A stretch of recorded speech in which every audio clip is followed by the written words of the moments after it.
And we are live with another episode of the Miss Marvel Aftershow. It is episode 6, the final episode, the season finale of Miss Marvel. We can hope we get another season, but we definitely will have The Marvels, where Kamala Khan will be appearing next. But we're here to talk about this episode of Miss Marvel, episode 6. I'm your host, Dimitri Pereira. We also got co-host Rid, aka Marvel with Rid. Rid, how's your day going? Day's going good. Just slow, hectic, but I'm excited to be here and talk about the season finale of Miss Marvel and Miss Marvel as a show overall. Yeah. What people don't realize is, like, yes, we are content creators, but also we got other stuff going on, including like working jobs. So, this is our passion. We're here to talk about it. Not only to talk about it, but we watched the episode. I watched it twice. Did you watch it once or twice or? I watched it once. I watched it. That's fair. I'm not shaming you. I'm not shaming you. Oh, no. Yeah. I normally watch it once. That's fair. Yeah. I watched it once last night, and then I'm kind of just still letting everything sink in. I think definitely a rewatch is going to help, but I'm still excited to talk about it. Yeah. We originally had scheduled Marvel writer Preeti Chibber here on the show, but per technical difficulties, she was unable to make it. Hopefully we'll get Preeti for She-Hulk, because that is the next Marvel show coming out. We were looking forward to having her for this one, but things happen. It's Rid and I tonight, or tonight. Depends on where you are. But we got a lot to talk about, so there's not going to be a lack of information and discussion here. Rid, after you finish an episode of Miss Marvel, do you sleep on it? Do you think about it? Do you go on Reddit? Because I've been going on Reddit recently. I don't sleep on it. I usually spend an hour thinking about it, and I usually go on Twitter for all the reactions and to discuss it with my mutuals because... Yeah, I choose Twitter because when I'm watching the episode, I'll live tweet, and then after the episode is over, I'll send like a flurry of like 10 tweets about something happening. Yeah. And then I just go and like read everyone else's reactions. So that's what I usually do. I know a lot of people like jump straight onto TikTok. I did because I was like, I just got to get something out there, you know? Yeah. Because there were some two big things. I was like, okay, we're going to talk about the rest on the after show, but two big things that we'll talk about on this show. I was like, I got to get a TikTok out there. Do you do Miss Marvel content though, like throughout the week, right? Yes, I do. Oh, I forgot to mention, I usually actually first film a non-spoiler like thoughts about the episode, and then I jump on Twitter, but on TikTok. But yeah, I try to do Miss Marvel content throughout the week, like. Because I think for me, I just kind of need time to let stuff process. So I usually spend like time discussing certain elements after the episode drops until before the next one comes out. There's like spoiler-free reaction videos, and then there's spoiler reaction videos, and like figuring out like, there's a lot you could talk about spoiler-wise, but then doing a spoiler-free video is sometimes tougher, right? Oh yeah, it is. It's like, you're trying to figure out like how much can I say without like giving away too much. Yeah. But then also like talking about my reaction to it and not making it like super generic. And so it's definitely interesting to frame spoiler free. But I think one of the nice things about spoiler free is that I think it just like gets my initial thoughts out. So that's why I like watching and making spoiler free reactions. Yeah. I think it's interesting you jump on Twitter. I jump on Reddit because maybe that's just my age, but I'm used to message boards. I'm just like, I gotta like back in the like that's really how I like got into this whole kind of geek community. Is even if I didn't have like geek friends around me in high school, I was on these message boards making quote unquote friends, and like talking about this sort of thing. And it's interesting to see everybody's like knee-jerk reactions, because the reactions right after the episode airs is different than the day after. Oh, for sure. For sure. Yeah, no, I fully agree. Like, my reactions also change, I think, once you sleep on it. So thoughts change as well. I think it's always interesting to also see the overall community. But yeah. We were talking about it, I think, last episode, or even the episode before that. What we thought the cameo And by the way, anybody out there who hasn't seen the episode, you gotta watch the episode. This is spoilers. We are doing spoilers in this episode. If you're watching us live, you're watching us on volume.com/The Keeg Show, our #1 platform, volume.com. We're also on twitch.tv/The Keeg Show and youtube.com/The Keeg Show. But our chat is drawn from volume.com. So if you want to be a part of this process, come over to volume.com and chat with us, because we would love to have you. We were talking last time, Rid, I think, about like what the cameo is in this episode. And then right before the episode aired, it was like 30 minutes before, I'm like, oh, I should do a TikTok video so I have it out there just in case I'm right. Right. And like so people will be like, oh yeah, Dimitri didn't just do it after the fact. It's like, oh, okay. Right. So the way I broke it down is I was like 1 to 10 odds, or 10 to 1 odds, Nick Fury shows up. The only reason I thought that was because Samuel L. Jackson appeared for Agents of S.H.I.E.L.D. He would just drop in, do a quick, like, minute, if that, and then, like, leave. So I was like, that's probably the most likely. Then I was like, 20 to 1 odds is Ant-Man. And that's because Ant-Man kept popping up throughout this series. Over the 6th episode, he popped up in Karachi, on the mural. They kept bringing him up, and I was like, okay, maybe it could fit. That was like 20 to 1 odds. 25 to 1 odds, I had Monica Rambeau, mostly because of the Marvels connection, and mostly because she just finished, like WandaVision, however long ago.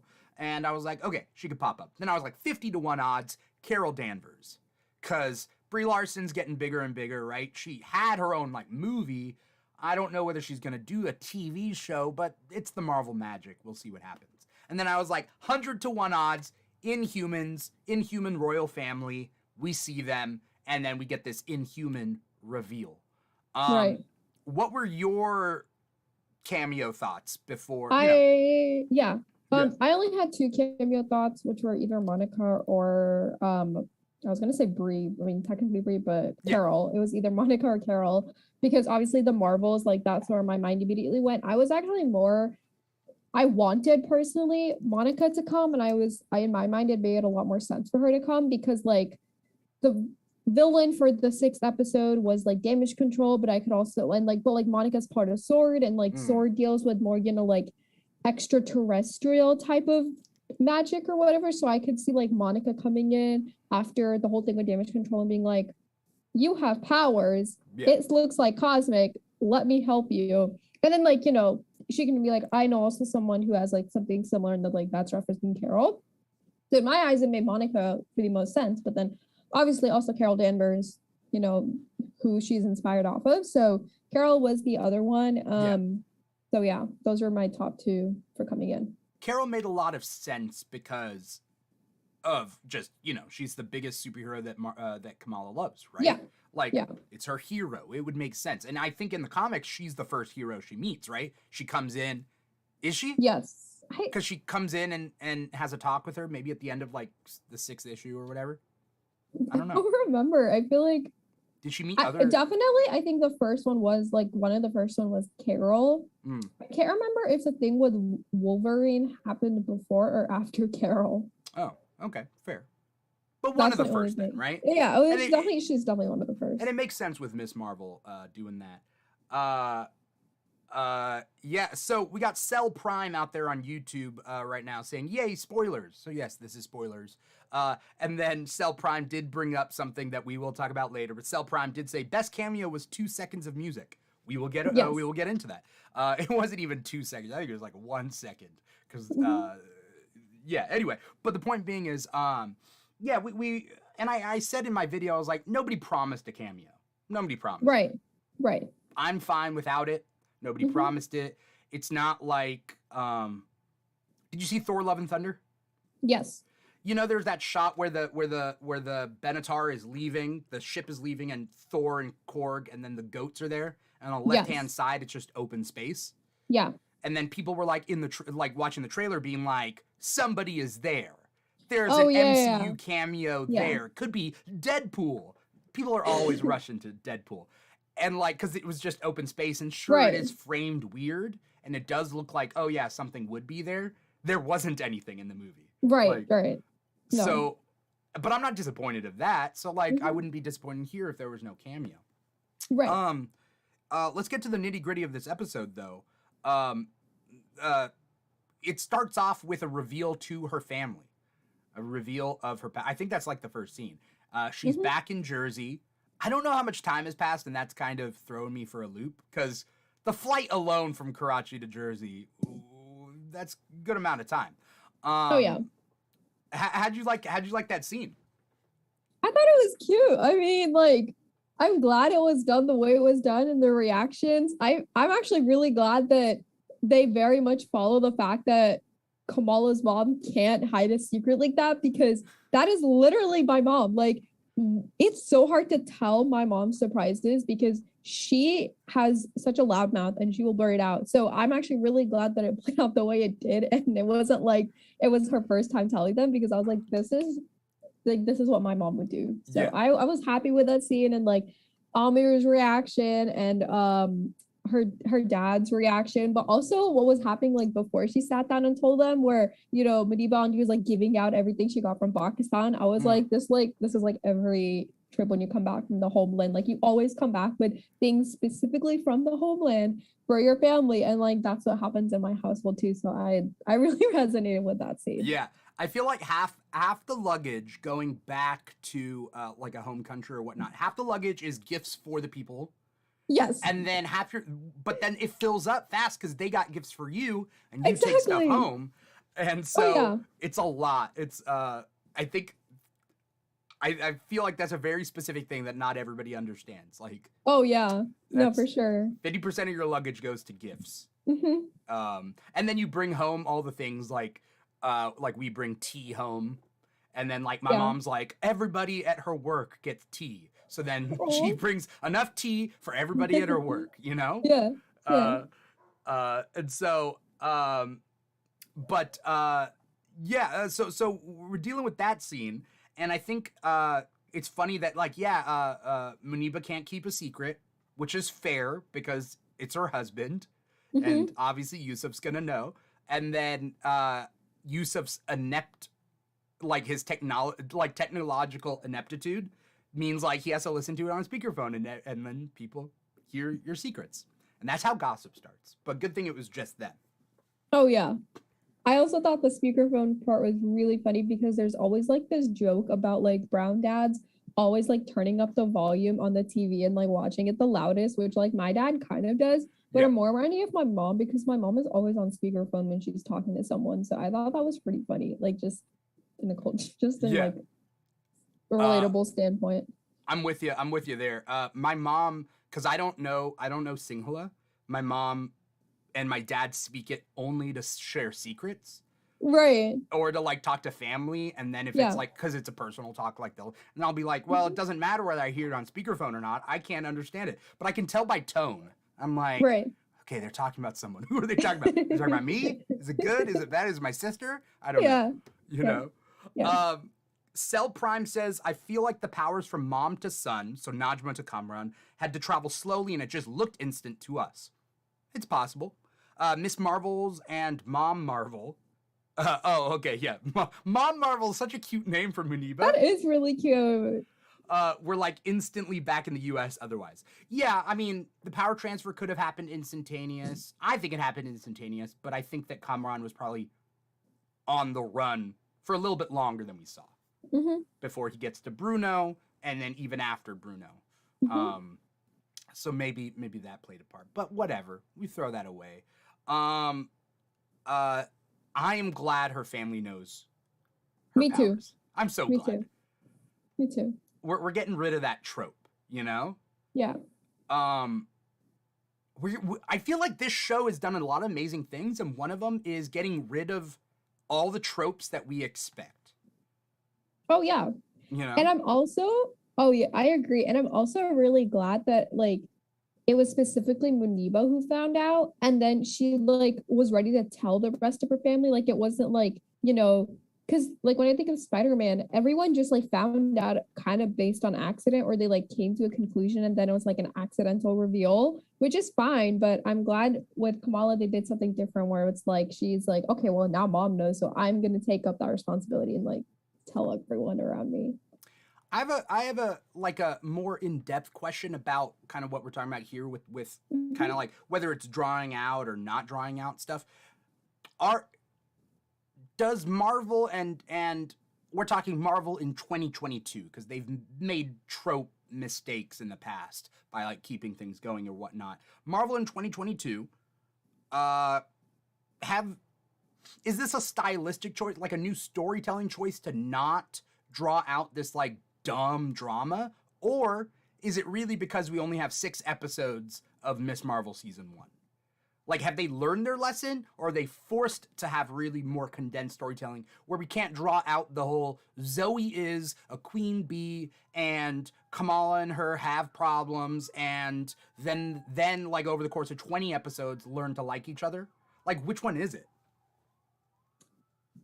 I think that's a really great question. I feel like it's kind of difficult to tell because this is the first time that they, like sort of subverted that trope before. It's just like a lot of extra unnecessary drama of like seeking around and stuff.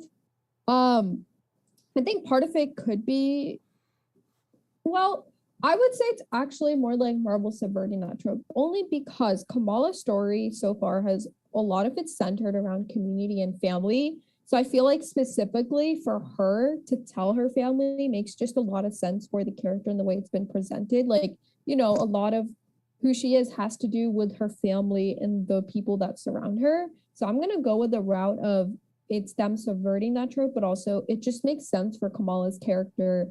And one of the basic themes in the show that's been presented so far is her community and how that impacts and supports her. But I think that'll be interesting question to ask if they were to do a story like this for another superhero and how they would handle it. Yeah. I mean, Marvel pretty much kicked off or ended Iron Man with subverting the trope of secret identities, right? Yeah. And a lot of these characters haven't had secret identities. And like they started off with subverting those tropes. They had other tropes, but we're here in 2022 and it's like maybe it's because I have PTSD from Smallville. I don't know if you ever watched Smallville, but that was what I grew up with. And that was 10 seasons of Clark Kent not becoming Superman and drawing things out. And it was 8 seasons of him being friends with Lex Luthor and Lex Luthor growing to distrust him. But it lasted like, Lex Luthor was on the show for like 8 seasons of being like, does Clark have powers? Clark may have powers. Why is he keeping secrets from me? Are we really friends? Can I trust him? And it's 8 seasons of that drawn out. That's crazy. And it's like seasons of like Clark being like, can I tell Lana my secret? Oh no, she's gotten too close to the secret. Can I tell her that I have powers? And that's every single relationship in Smallville. It's just drawn out. Yeah. And so like maybe I'm used to that. And this is 6 episodes of like, oh, okay. Zoe and her are cool. Her family knows. Oh, okay. All right, let's see what happens next. Now we can like actually get to like real growth. Yes, for sure. What I also was afraid of, but I didn't have to be, is because in the big community, like when everybody got together, we're going a little bit out of order, but when everybody got together to like yell and protest against damage control, like the parents kept saying beta, right? And like and referring to, and so I was thinking like, oh, is someone else in the crowd gonna be like, wait, what'd you say? But then I also realized it kind of doesn't matter. Because the community, I don't think is gonna, like, even if one person does that, like, I don't think they're gonna, like, it's so easy to tell that Kamala is Miss Marvel. I think kind of, like, her parents rushed to her like real quick. That's true.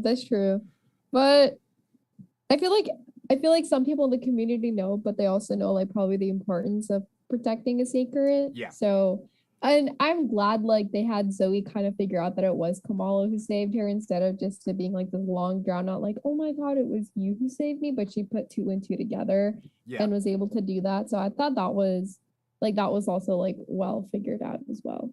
Yeah. We after the scene where she tells her family, and their family already knew because of one thing or another,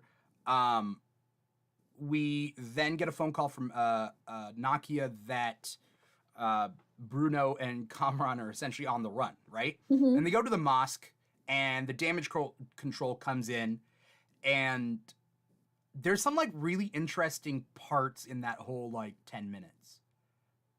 Did you have any thoughts about that whole like mosque raid? The first thing I only noticed was the fact that they still wore their shoes the second time inside the mosque. Oh. Because I remember like Neves was so angry about that, which like as he should. And then I was like looking this time, I was like, they removed their shoes. They didn't remove their shoes. That was the first thing I noticed. And then like everything else was like, I think it was kind of the same idea of, like how places of worship like the mosque are under surveillance and the damage control can kind of just walk in, like do whatever they want. So that was like kind of going off of the same things explored in the show as well. Yeah. Definitely. I think that they definitely, there's some subtlety to everything. Yeah. People online seem to be lacking a basic form of like comprehension, right. For a lot of these things. Mm-hmm. In other shows, XYZ is racist, and then they're like, no, XYZ isn't racist. They literally said they weren't racist. They never said in words, I blah blah blah are racist. Yeah, but it's like, well, what? You don't have to say it. You don't have to say it. So in this, like, they don't, like this lady, I feel like she keeps like defending herself, but she keeps doing things that aren't cool. Nope. I don't think we could trust her opinion, Not at all. Wearing shoes in the mosque, not only as a place of like religious significance, but also like, if cops came into my house and kept their shoes on and they walked up my stairs, I'd be like, I gotta clean that. Like, take your shoes off. But they're not gonna also take their shoes off when they're gonna raid. The problem is the raid part, right? And then also, you didn't take your shoes off. Great. No. Right. There's like other like really specific things. Question, I don't know if you know, who was the guy that Nakia was hiding? Have we seen him before? Yeah, I think he was in like one of the scenes at the party, and I feel like he may have rode back with Kamran and everyone in his car. I can't remember if that's him, but I definitely remember seeing him like in school, or he was definitely at the party, I feel like. It's not the guy who rode in Kamran's car in that one scene. I know I don't think it's him. I'm trying to look it up now. But I don't remember who that could be. Maybe someone out there will let us know and we'll figure it out. We don't need to take showtime. I definitely do think that he was in school. I don't know if he was also one of the guys that was like playing playing basketball or something, but I might be, Okay. Because the guy in the car, now that you brought it up, because there's like little things that from the first couple episodes I don't remember, and then I was like, oh, there was a guy in their car that gets named but never appears again. Yeah. Because I think he was like East Asian or whatever, right? Like, and we just never see him again. And I was like, oh, who was he? Was he like the director's son or something? I don't know. But then was that real? Is Nakia dating him? I was confused by that, but I think it's a joke. Like, I think he thinks. Yeah, okay. Like, I don't know. Like, cause the first time it felt like a joke, but then there was they had that whole like TikTok thingy, and he was like, I just told the world that I'm Nakia's boyfriend. And that's where I got confused, because initially I did think it was a joke just at first, so that she could be like, oh yeah, like I'm out of nowhere. Yes. I agree. I was just really confused, but also I was like, I was like, I'm gonna let it slide because it's fine. Yeah, it was probably a cut scene, right? Like there was probably a scene leading up to it or something, and it was probably cut. Right. I think most people are saying though it's a false alarm. I feel like. What do you mean a false alarm? Like I don't think it's, or like they think it's fake. Oh, the boyfriend part. Yeah. Yeah, the but then. Part. maybe to her it was obviously fake. It was just a guy that she knew, and then he took it as real. It was like, oh we're boy. I'm your boyfriend, and then he posted to TikTok, right? Yeah. Yeah. Oh, exactly. Yeah. There was a thing where like the Sheik no, not the Sheik. What's his name? Sheik Abdullah. Sheik Abdullah. The Sheik says a quote, and then she was like, "Oh, your Quranic verses," and he's like, "That was Abraham Lincoln." That was really funny. Yeah. Like I just laughed at it because of how unaware he clearly was. So that's why I thought like it was kind of funny because I was just not unaware the lady was. I was like, please. Yeah. So the lady's name is Deaver, and Cell Prime is bringing up. Did anyone get the feeling that P. Cleary is P. Cleary the other guy, the guy who is quote unquote running the damage control department or unit? I don't know. I'm gonna search up. I don't know what his actual name is. Okay. So Cell Prime is saying, did everyone get the feeling that P. Cleary was in charge up to the point at the end where he tells her it's in order to back down, but it seemed like Deaver walked all over him up to then? Yeah, like I didn't know that he was in charge until this episode. Yeah, me neither. That's why I was kind of surprised by it. Because I was like, why is he giving her orders? Because like up until that point, I felt like she was leading it. Exactly. Especially like the interrogation of Zoe. Oh yeah. By the way, did you think Zoe knew that Kamala was Miss Marvel or Nightlight during that interrogation? I think she figured it out after the interrogation, after they like specifically started like targeting like was she, Pakistani or Muslim? Like once they started asking those specific questions, I'm sure she was able to figure it out who it was. Yeah. Yeah. Cell Prime says he had to Google it. I can never remember names. That's what Cell Prime says. It's Thank you, Cell Prime. Yeah, it was Cleary. I also Googled it. Okay. So then after the mosque scene, they go to the school, and a good amount of this school part is them creating a plan. I thought that was cool, and then like little character moments. Oh yeah. Did you have like a favorite part of the whole school scene? Because that was like 20 minutes. That was, are you talking about them creating the plan or like the fight included? Creating the plan and the fight. The outside fight's a little bit different. Once they go outside, yeah. But like inside the school, yeah. Yeah. I'm trying to think.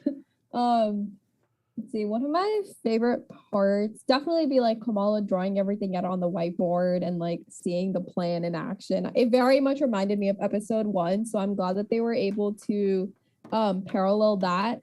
There was this one moment in episode 4 that was like a direct parallel from something in the first episode. I have to go back and rewatch it, but that also caught my eye. That's It was like episode 4 is a Karachi episode?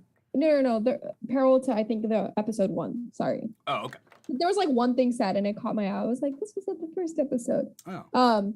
But yeah, so there was that. My favorite moment.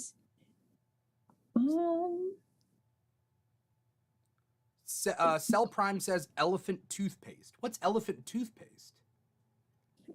Was it the thing that like they created? Is that what it was?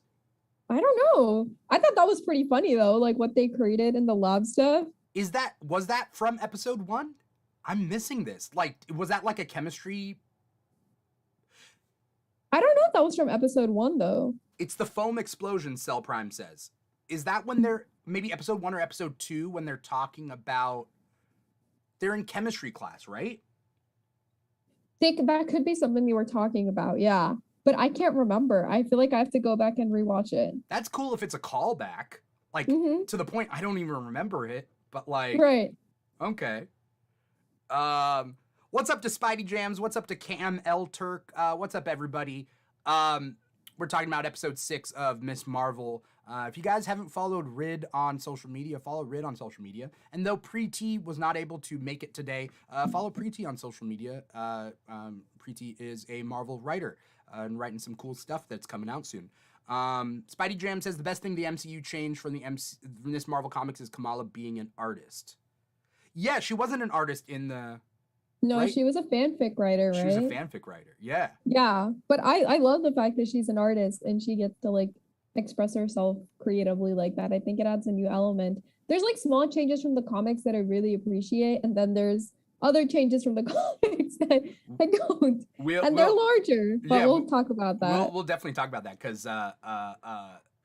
there's some big stuff that we will talk about. Cam L. Turk says, I wonder if we will get a season 2. I hope we get a season 2, and something that I've been saying this whole season is if there's any one character that should get ongoing seasons in Marvel, I think it's Kamala. I think Peter Parker is good on movies. You know, we like our Spider-Man movies, but I think like Kamala Khan has a different power set that just kind of works. She has different stories, right? Yeah, no, I agree. Like, Miss Marvel is not something I feel like that's made for the big screen. Not just her because stories. She is. Yeah, it's just like she's a, superhero from Jersey City. I do hope she gets a season 2. I was listening to a podcast, and unfortunately, like, there was the VP of like diversity and inclusion at Disney, and she was talking about Miss Marvel, and she said that the streaming numbers for Miss Marvel are lower than they hoped. But I hope that doesn't impact the fact that she won't get it. She'll get a season 2. I really hope that they still push for one, because honestly, the creative team is awesome, and it'll be interesting to see like the storyline that go in season 2. Yeah. We know that for sure that she's going to go to the Marvels, the movie. I personally think that this is going to be a sleeper hit, this show, because although the viewing numbers have been the lowest out of the MCU stuff, that's understandable because of the character. For a couple of reasons. The character just being an unknown character, kind of like Moon Knight was, but Moon Knight's a little bit different. But Moon Knight had Oscar Isaac. It had Oscar Isaac. We're dealing with an unknown character with an unknown actress, right? We're dealing with like all of these characters and actors are, for the most part, unknowns. I know they've been in other stuff, but like, you know what I mean? To the general mainstream public. And so I think this has kind of an uphill battle. That being said, especially when Kamala comes out on The Marvels, people will go back and watch this show. I think this is the type of, like a movie doesn't open that well, but then it picks up and it continues. And like Everything Everywhere All at Once. It was very similar. I think that this will be that. So it's the highest rated, but it's the lowest streamed. Right. So no, I agree. I hope. I have a lot of thoughts about people watching or not watching it, and like with content creators, but maybe that's a discussion we can have at the end of this. Yeah. I don't know exactly what Cam L. Turk means by this, because it could mean one of two things. But Cam L. Turk says, imagine them making Miss Marvel dark.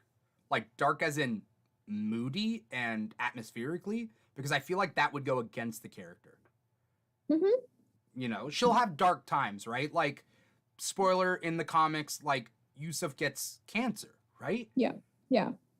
And that's sad, and it's depressing, and, like, it's not something that I want to see in the show, because I love them all so much, but if it happened in the show, I don't think that changes Miss Marvel's character. She doesn't go out on the town and just beat people to a pulp because she's angry. With her embiggen fists. Yeah. I think that embiggen. We did get the embiggen moment. We did. How did you feel about the embiggen moment? I mean, it was nice because it's like something that people love from the comics. It just didn't hit the same, obviously, because the power set, the power change. So it didn't have the same effect as it does when you see it in the comics, but it's nice to include such a popular comic reference that like people love about Miss Marvel. So I'm kind of indifferent about it at the end of the day. Like, I did enjoy seeing it. I just don't think it had the same impact as it does in the comics because of the power site. Yeah. The power. Now that we've finished these 6 episodes, we know that obviously in the beginning, like, they changed her power set. And, like, everybody had their thoughts, about kind of the power set and why they changed it. Is it fair to say now that everything has happened, she used the quote-unquote embiggening power, which is a little bit different. It's not the same. That the real big difference of the power set is that this is shiny, energy-based, sparkly, and the comics is stretchy and flesh and kind of weird. Yeah, I mean, this one's like hard construct lights. It is a little bit more pretty to look at.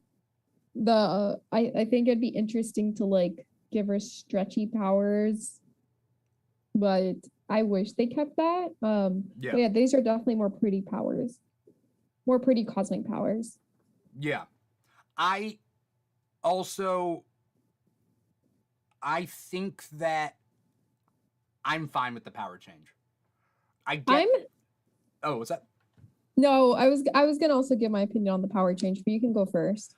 I think that, like, although first thing, gotta accept that there's a bunch of changes and adaptations, but I don't think that people who are complaining about the power difference are whining. I think that everybody has a valid point.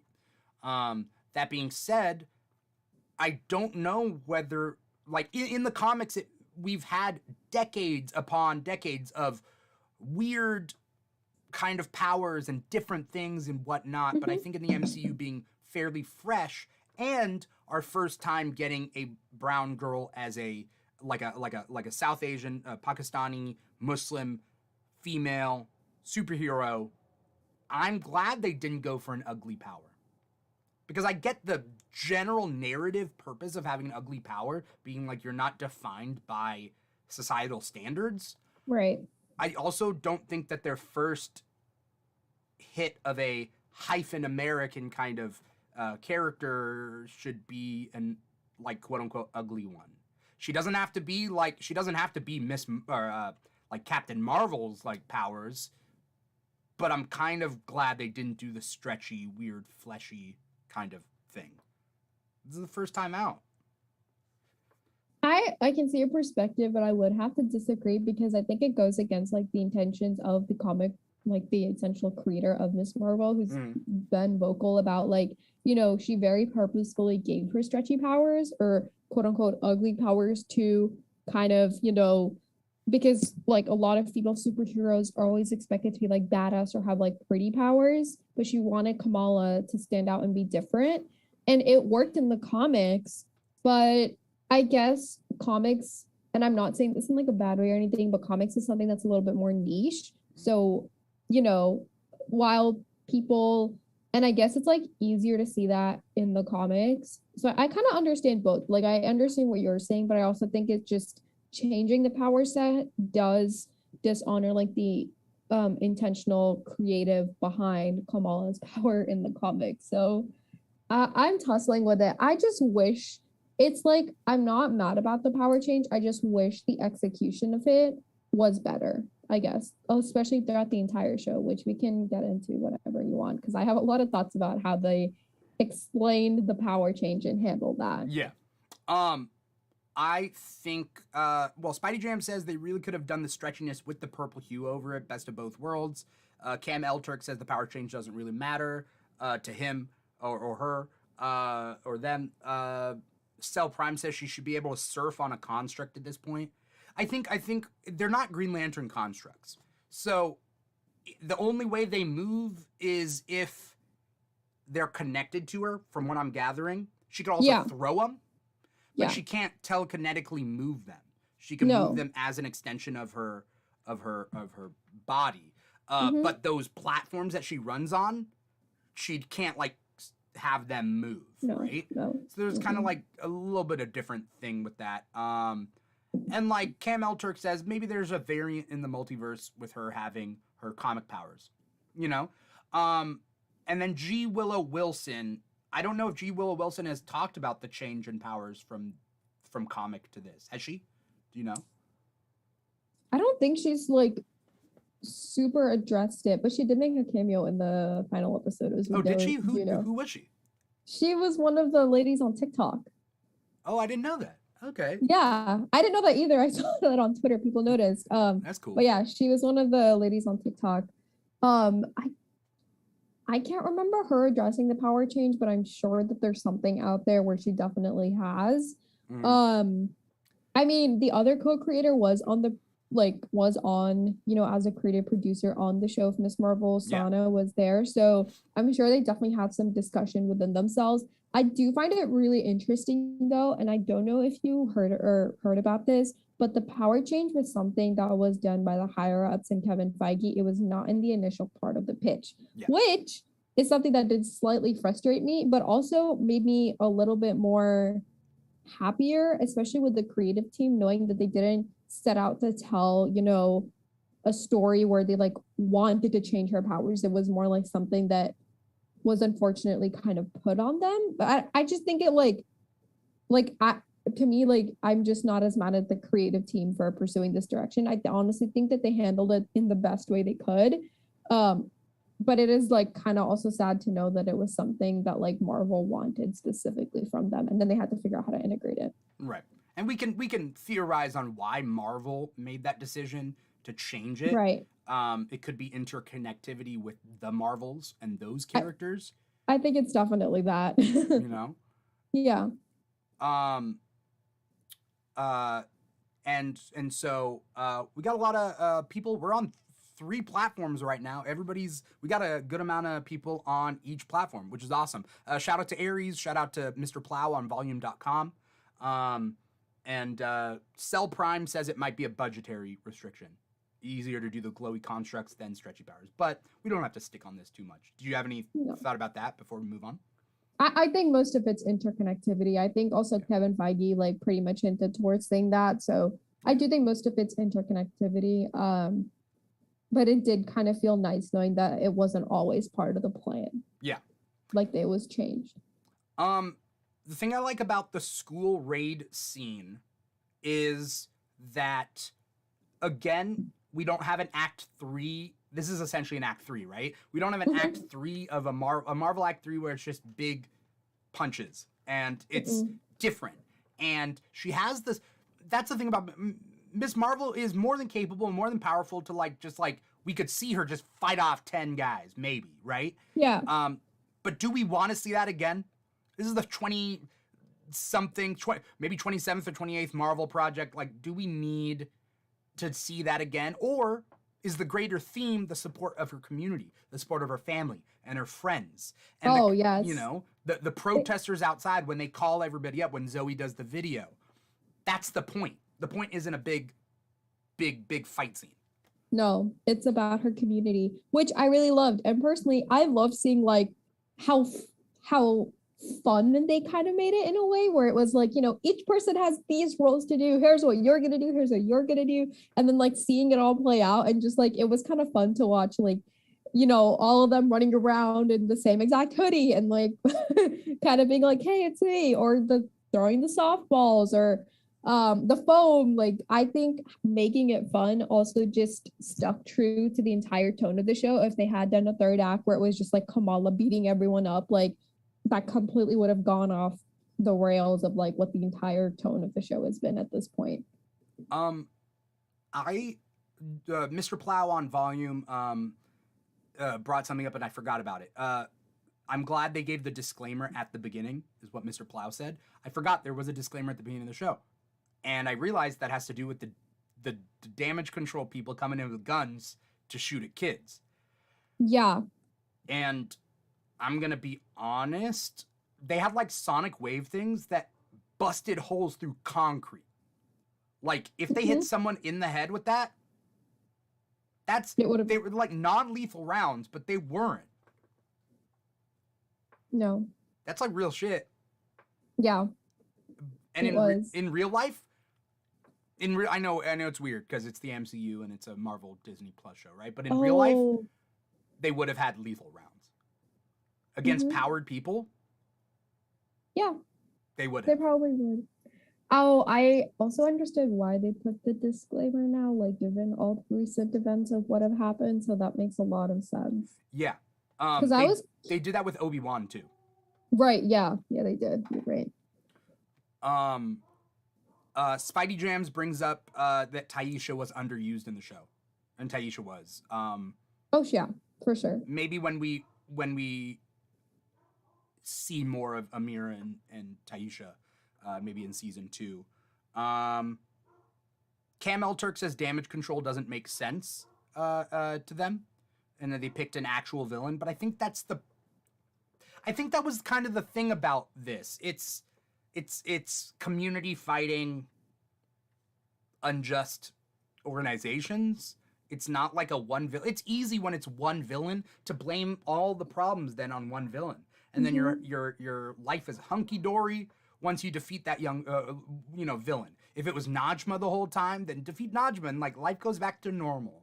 But what I think we fail to realize is life is not normal, and life is never going to be normal in real life or them. The whole purpose of the series is like the mosque is always under surveillance, just always. They know it. They know to take their IDs out every time. Like they know all that. I don't think it's normal. I think the villains is more. It's more nuanced than that.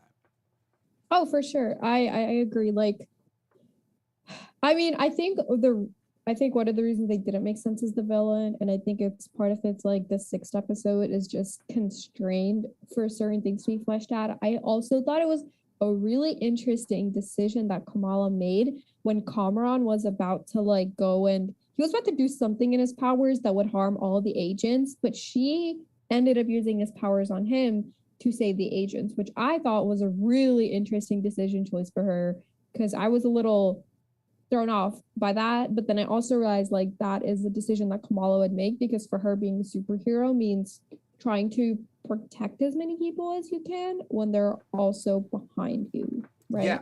Are you talking about when that damage control agent like busted through the window in the bathroom? Mm-mm.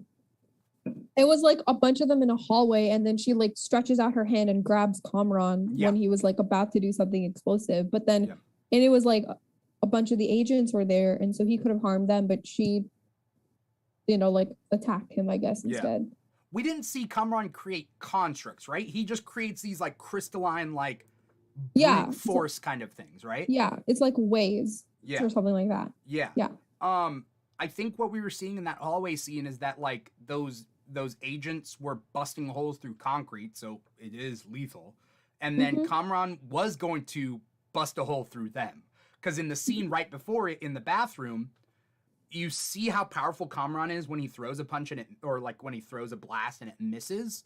Yeah. And so then when he does it, she protects that agent, right? Right. From it. Yes. Because he's just gonna punch a hole through that human being, right? And so I feel like in the hallway it's the same thing. Like they're going fairly lethal on him, and he's going fairly lethal on them, and that's why she like kind of has to like snap him out of it and like stop him. Yeah. Right. Yeah. Mr. Plow says sharp spikes too. Oh yeah, I mean once we get outside, then we also deal with more danger that Kamran is doing, Spidey Jam says they were originally going to do Nice, similar to Kind organization in the comics. I wonder why they changed it. Are we talking about was it Kind or was it Cradle? Was that what it is? You know what I'm talking about? I think so. There's an organization in the comics that was like, oh yeah, teenagers shouldn't be superheroes. So it's kind of like Civil War, but it's not. It's just like protecting the youth. And I think they were called like Cradle or something. I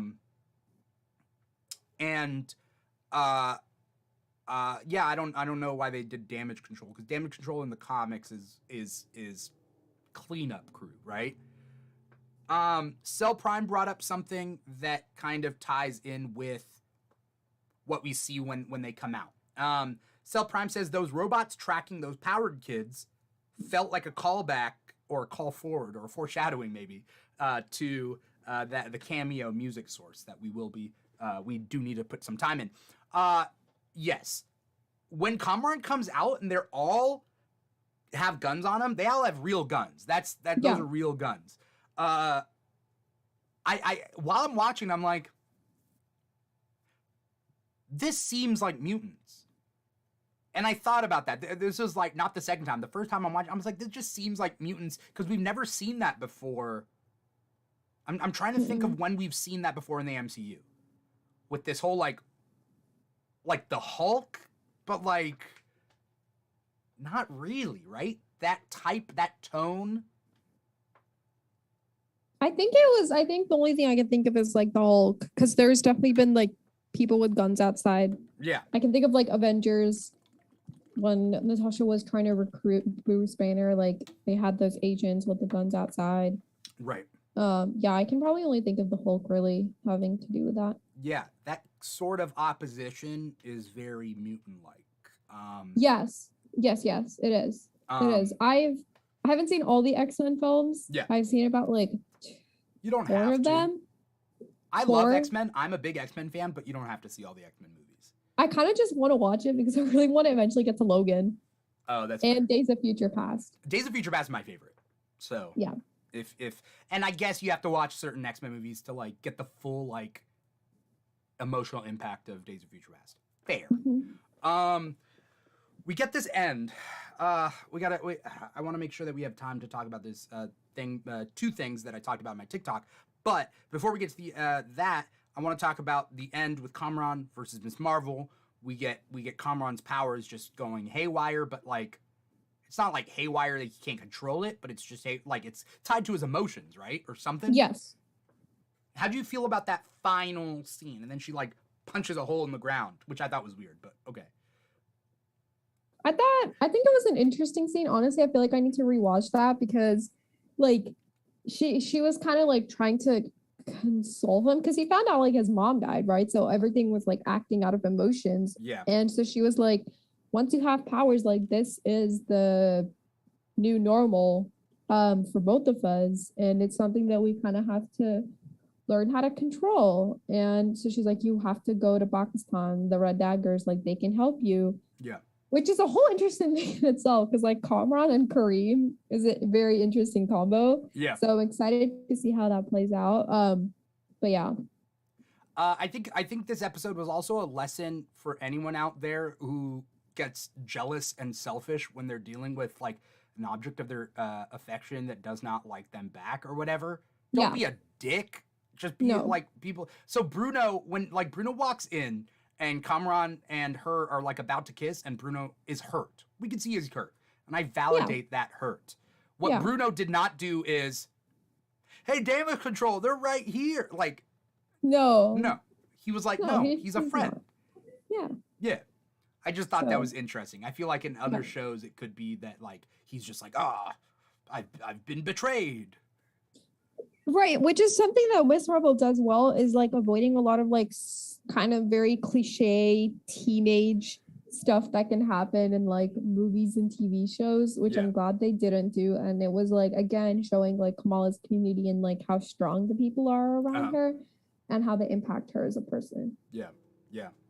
I like the final scene. I like the scenes with the community. Coming to protest is one thing, and then coming in to like lock arms around her, which isn't to protect her per se, but it just buys her enough time, and she's just like, peace out.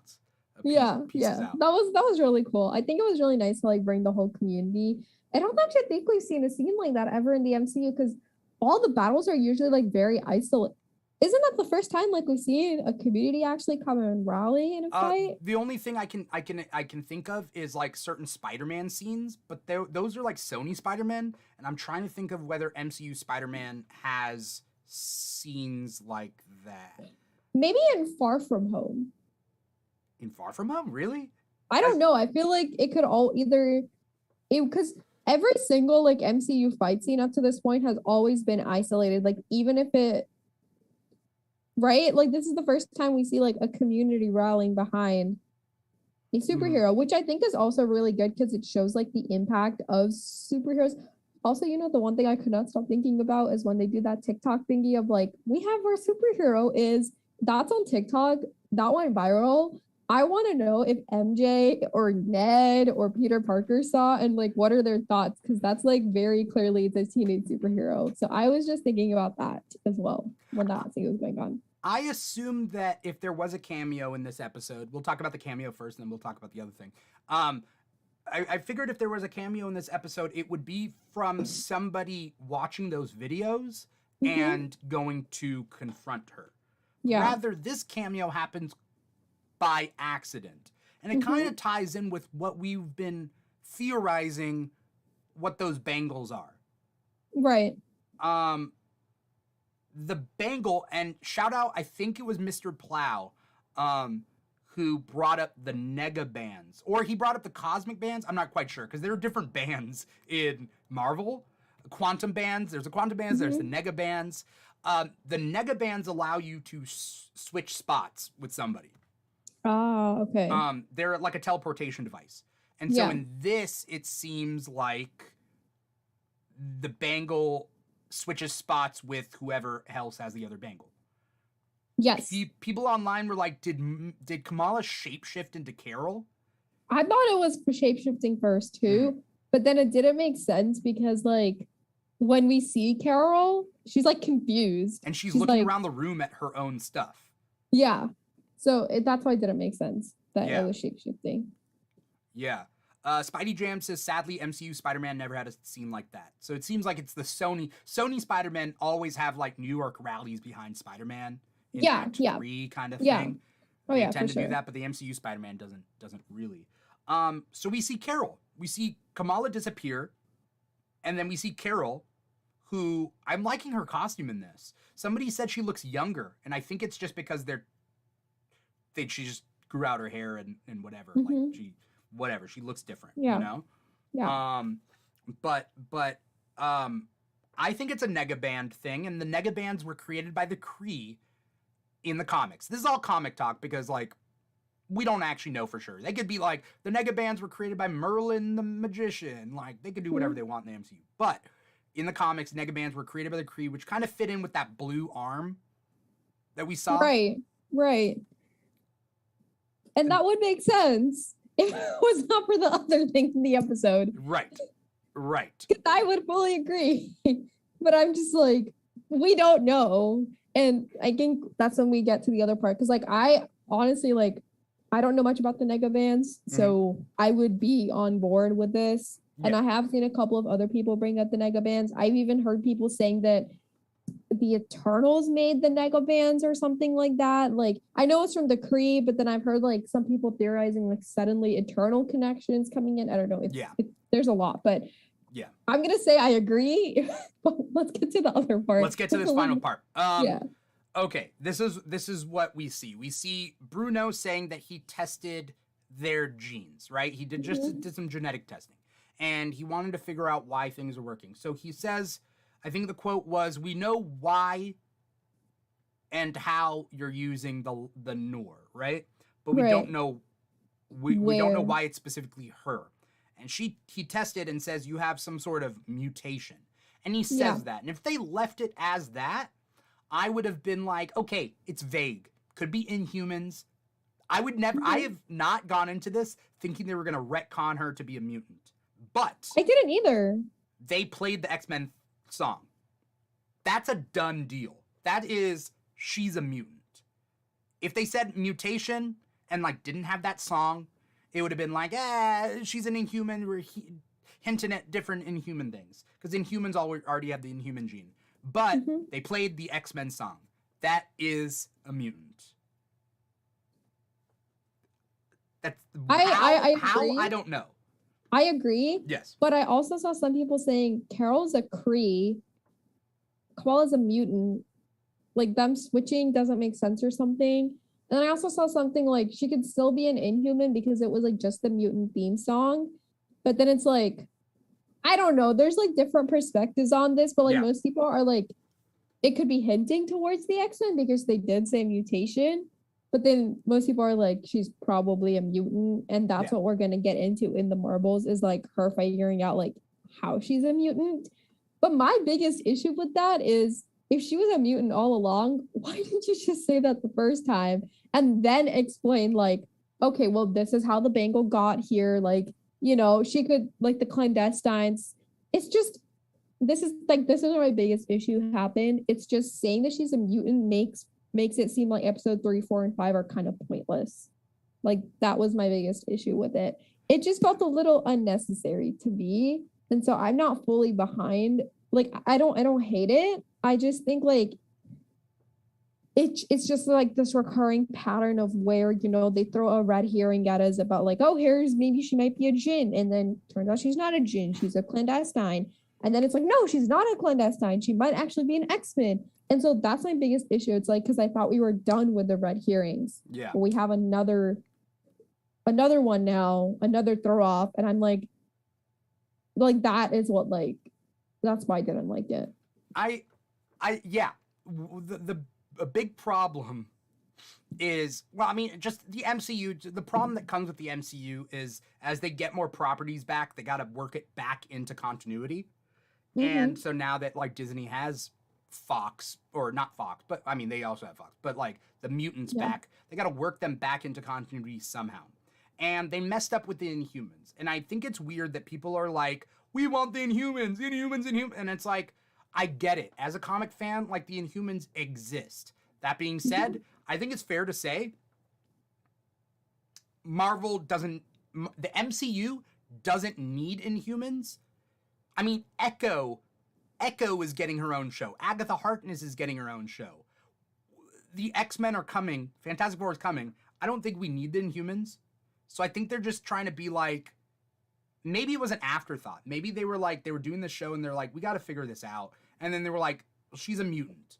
She's going to be a mutant. She probably won't be on the X-Men because like Kamala wasn't on the Inhumans like royal family team. She wasn't on that. She wasn't on the Uncanny Inhumans or anything. So I think they're just like, she's going to be a mutant, kind of like Squirrel Girl was a mutant in the comics, but she wasn't part of the X-Men. It's just kind of like that. I agree with you though. It is very convoluted. And that has been my only gripe about this season is the origins of her powers, the convoluted stuff, the explanation of time travel, like how that happens. That's been my biggest criticism. Yeah. So this does not make things easier, but I am excited if we can write it off as she's a mutant and that's it. Like, she's maybe a mutant and her great-grandmother came from that dimension. Sure, there's a crossover there, but she is a mutant. Okay, so what I'm hearing is like, you're like, even I'm okay with the fact that she's mutant. I just don't hope that she like crosses over into the X-Men and like she is the reason that like X-Men are coming in. Only because like the reason I don't want her to join. Okay, the other reason why I was frustrated by the reveal is like, if this is the reveal that X-Men are coming in, why didn't they do that with Wanda? Wanda was in 2 projects in this past year. We had an X-Men in Multiverse of Madness. Why is it they specifically selected Miss Marvel to be like, kind of like, here's your first actual mutant in the MCU? Why didn't they confirm it with Wanda? Like, I think that's my other big issue is because there could have been a different place they could have done this. And like, not with Miss Marvel. And probably actually like, I wouldn't have mind actually if they revealed this in the Marvels movie rather than in this one, because it would have also taken out the convoluted powers of this. And it kind of just been like, like it's a mutation and then that gets answered. But bringing in the X-Men, it's like, why didn't you do that with Wanda? Like Wanda was there. Yeah. And you want her to be one of the biggest leads. And the next Marvel MCU movie is Wakanda Forever, which will have Namor, and Namor is a mutant. Yeah. So, or at least in the comics, right? So where he'll probably be a mutant in this movie. But I think that maybe they were just like, I would be willing to bet that they were unsure for years on this year, past years, 2019 to whatever, like that whether Inhumans were a viable project to continue or to revive. And I think that they finally realized they don't need them in the MCU. They will never need them. What stories can we tell? Are they interesting? Do people care? And I think the answers to that are no. So I think they probably were like, I don't think they made a decision on this until now. That's what I think. I would say that as well. Also, I have a question because I found like the Eternals connection people were talking about. Are the comics pushing the theory that mutants derive from deviants right now? Because I know you're more knowledgeable. Yeah. Yes, they are, but they're not. I don't think it's going to be a retcon. There's always been this kind of theory on different like Marvel stuff in the comics that like mutants are sort of the seed for mutantdom was planted millennia ago in the genetic code of humans. Mm-hmm. But that's like mostly like Alex Ross's Earth X kind of storylines and stuff. Anyway, that's neither here nor there. Now in the Inhumans, or in the Eternals, Druig is like, oh yeah, we fight deviants and mutants are also deviants. But that's his point of view, and I don't think that they're gonna write that into the comics that mutants are deviants. Because they're two different things. Yeah. Because there was this thing on Twitter I just saw right now. What if the celestial erupting from Earth and Eternals is what causes the mutant gene to activate in the MCU? Especially where are you seeing that? Oh, it's just like, because I remember seeing like a couple of like Eternals. Oh yeah. Connections.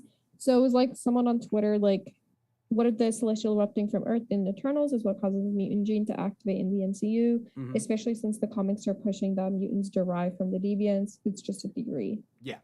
I mean, okay, so personally, I think something that like even comic book readers have to understand is like MCU is an adaptation of the comics. So technically they can do whatever they want, and technically my decades of comic book reading technically doesn't matter because they do their own things anyway, right?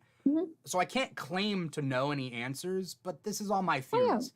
I don't think that there is a catalyst for mutantdom for two reasons. One is mutants are the next stage of human evolution. If they change that in the MCU, you change the point of mutants.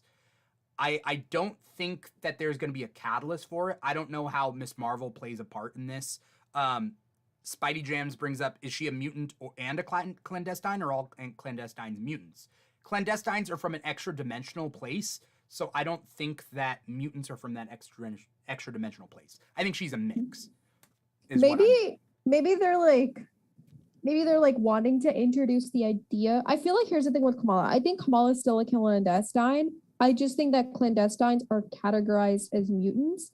So I don't think she'll be an X-Men, but she is going to be a mutant. And so like playing that X-Men theme might hint towards like the X-Men are coming because they mentioned mutations. Because like, okay, if I was on the show, I would be like, I wouldn't mind dropping that X-Men theme in because they do mention mutation. But if I want to like retain the simplicity, I would just be like, yeah, clandestines are mutants like the X-Men. They just happen to be like coming from another dimensional. Extra dimensional. Yeah. And that's the route I kind of actually end up hoping that they take, just so it's a little simple and it doesn't become more convoluted. It's like, yeah, she's a like, sorry, I'm keep on repeating myself, but clandestines are classified as mutants, but she's not an X-Men. Yeah. Like she's not an X-Men mutant. Right. That's what I would prefer, and that's what I would personally do. Yeah. I think that as long as you have to whatever they do in the MCU, whatever they do with mutants, they have to keep a certain level of like, the stories that they're telling have to derive from a certain point, which is like mutant discrimination, humans feeling like they're going to be taken, like it's that majority minority thing that happens in real life where it's like, we shall not be, what did they chant? We shall not be overcome. We shall not be replaced. It's like that. Humans have that. They're like, we don't want to be replaced by mutants. Yeah. So then there's this racism, there's this thing against mutants. I don't think one thing's gonna set off everybody's powers, because we're not gonna get like an old bald guy that suddenly gets psychic powers. That's Professor X, right? Like we're not gonna get like a random guy with mutton chops being like, I suddenly now have claws, and everybody gets powers at the same time. Yeah. Because then what's the purpose of Professor X? Right. Then we're limiting all our stories to everybody gets powers all at once, which is kind of what they did with the Inhumans in the comics with their Terrigen Mist. Yes. They were like, everybody gets powers all at once. That's the story they told there. I don't think they're going to do that with the mutants, because you lose Magneto. Like, we lose so many. Like, everybody's either the same age or everybody gets powers at the same time. It's weird. Right. But I can't claim to know. They can technically do whatever they want, but I think that Feige is smart enough to know that, like, the expansive storytelling you can tell from X-Men has to be that, like, mutants have always been around. That's the only way you're gonna be able to tell that many stories. Mutants have always been around. They've always been in hiding. They've always been discriminated against, whether people think they're witches or monsters or whatever throughout history. I don't know, you know? Yeah. But I am looking forward to that. Cell Prime, I think, mixed up Inhumans and mutants, but basically Inhumans were only expanded in the comics and the TV show because Marvel Studios didn't have the rights to the mutants. Right. And so they used the Inhumans to like fill that void. And then they reflected that in the comics. But let's be honest, if they never had that problem, nobody would care about Inhumans, and Miss Marvel would have been a mutant. Yeah. Because Squirrel Girl was a mutant. Molly from Runaways was a mutant. Mutants existed that were aside from the X-Men. Kamala, I think, would have been a mutant. And I think that that's what they're doing now. Right. That makes sense. I kind of just hope that they still keep, like, my only hope moving forward is that they still kind of keep Kamala separate and they don't like suddenly turn into like this cosmic, because I'm like, when I think of Miss Marvel, like I kind of understand the struggle of being a comic fan now. Not that I'm like claiming to be a comic fan, but I have read the Miss Marvel comics. Yeah. When I think of like the Miss Marvel story and its adaptation to the comics, the show isn't done that great. Like, it's kind of a watered down version of the comics in my eyes. However, when I think of like Miss Marvel as a show compared to other MCU projects or other Disney Plus shows, it's a lot better and it stands out, and like that's why it's my favorite. Yeah. But I'm like kind of tussling between that, and I just hope that moving forward, like, she's not going to be obviously a street level superhero, you know, like she always has been in the comics. But I also hope that they don't suddenly like turn her into a much bigger kind of superhero, if that makes sense. Like, I hope they still kind of retain some of that simplicity within her character, because I think that's the reason also a lot of people enjoyed her, or at least I also really enjoyed her in the comics, is she's just going to like a lot of normal daily life things that a lot of people can relate to when they can't relate to a billionaire, you know, guy in a tech suit. Like, that's not, First things first, you are a comic fan. Like, comic fans come in all shapes and sizes, decades of experience versus 10 days worth of experience. It doesn't matter, you know? Okay.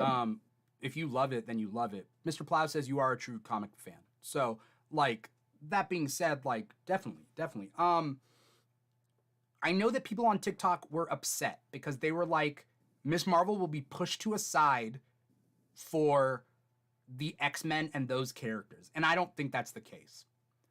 I would hope not, and I don't think so.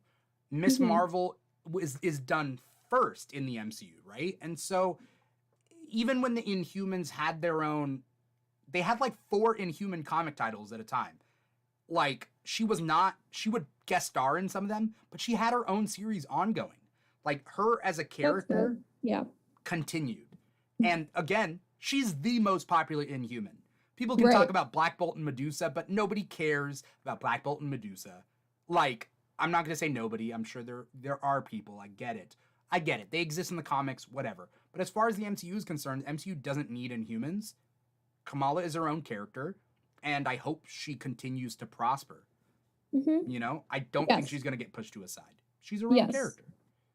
I just got sent an interview link by Spidey Jam, and they interviewed Iman and Bisha KLE about the change. Sorry, I'm trying after this last episode? Yeah. I'm gonna see if I can wait. Maybe we can. I think it'll be worth making a TikTok about later.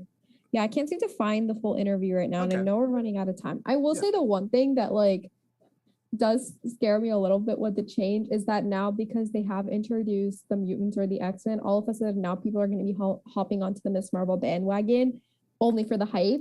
And like, I'm going to leave it at that. That's my other issue with the change, is that now you have all of a sudden all these creators or just people who were not really interested in Miss Marvel and now all of a sudden expressing interest. But we're going to have that anyway, right? Hopefully. It was.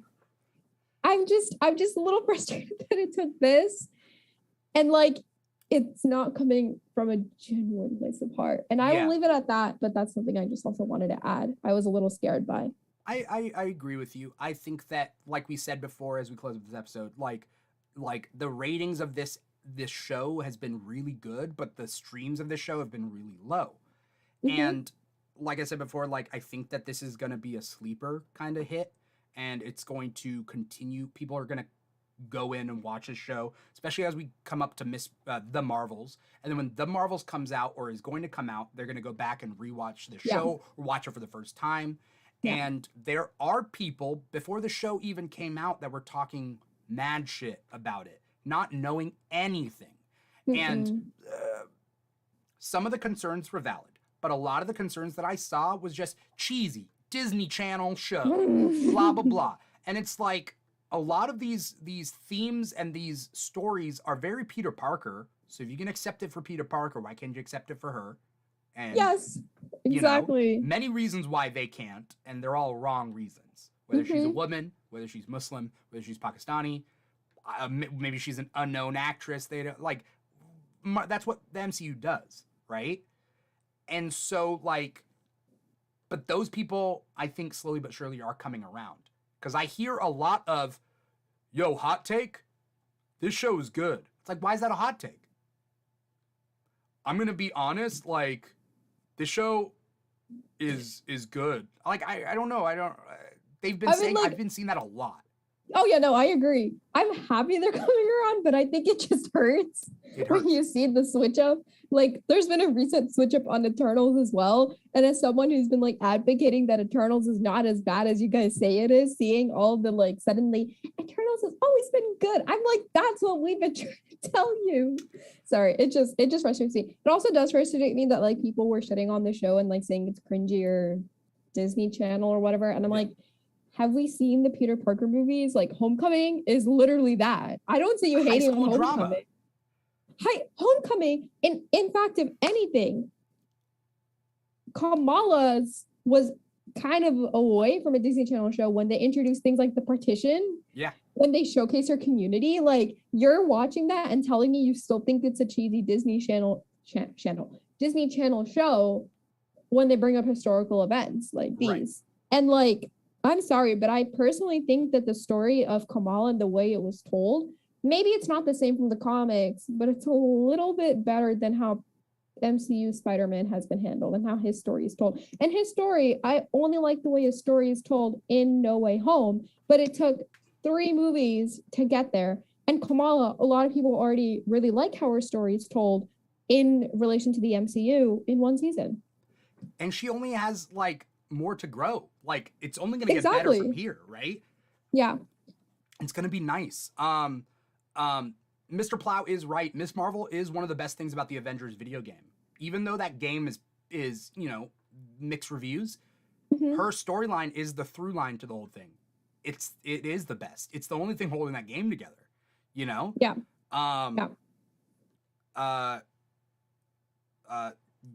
Yeah, I'm reading all the comments. You guys are all awesome out there. Thank you so much for tuning in. Stell Prime says Rogue and Mystique could be in the Marvels.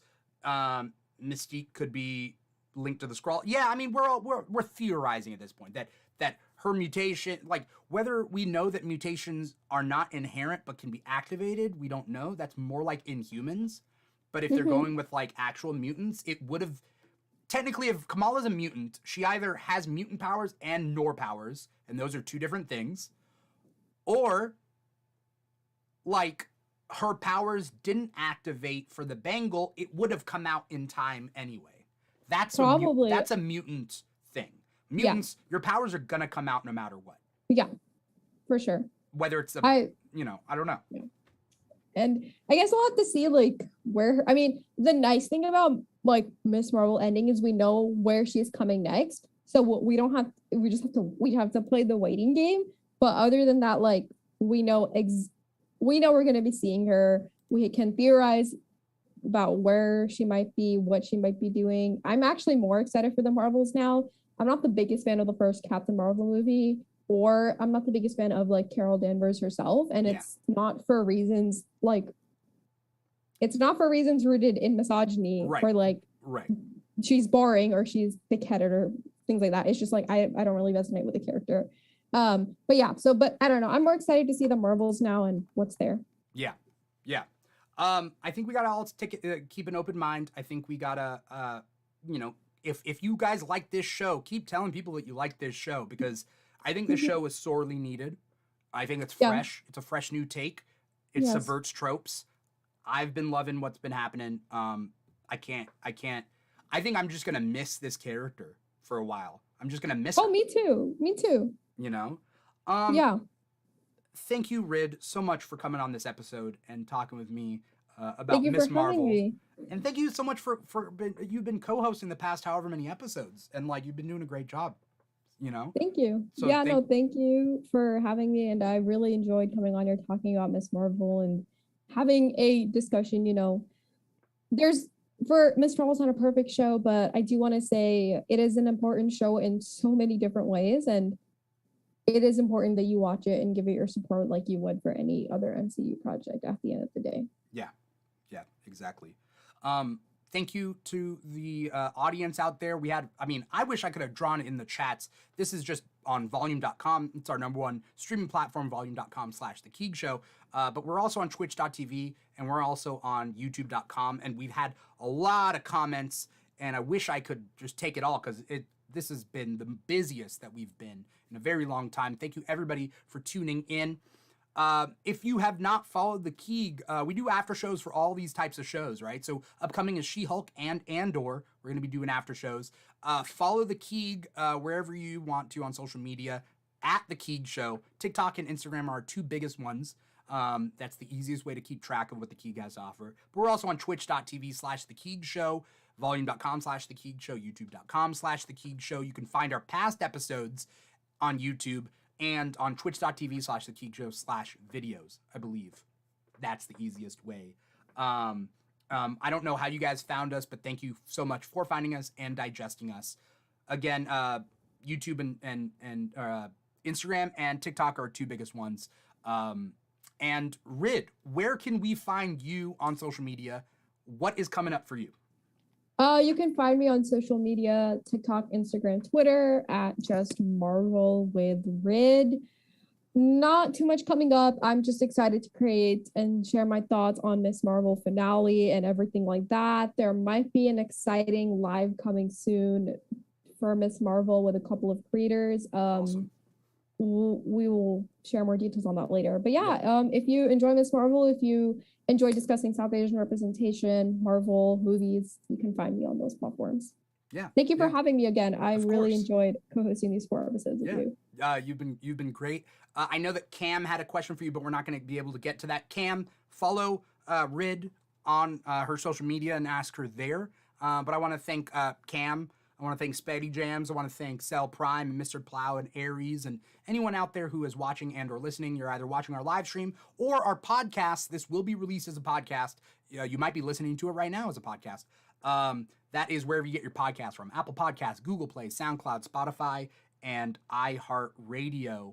Mm-hmm. We are all there and maybe more. But check out our past podcasts on that. Other than that, we got a lot of shows coming up for the Keeg, but at the end of this, you'll see in the outro all the shows that we have to offer and our social media. But Rid, thank you so much. Thank you, and unfortunately, thank you to Preeti Chibber, but unfortunately, she wasn't able to come on this episode. But hopefully, we'll be having her on the She-Hulk after show to talk. Preeti is a Marvel writer. Definitely follow her on social media as well at Run with Skizzers, RunWithSkizzers. That is the end of it. It's been a nice run. Spread the word if you guys loved Miss Marvel. Spread the word if you love the Keeg, and spread the word if you love Rid. So, do all that. Thank you guys so much for tuning in. Once again, I'm your host, Dimitri Pereira, and this has been the Miss Marvel After Show for episode 6 for season 1. I will see everybody next time on one of our other shows. Take care.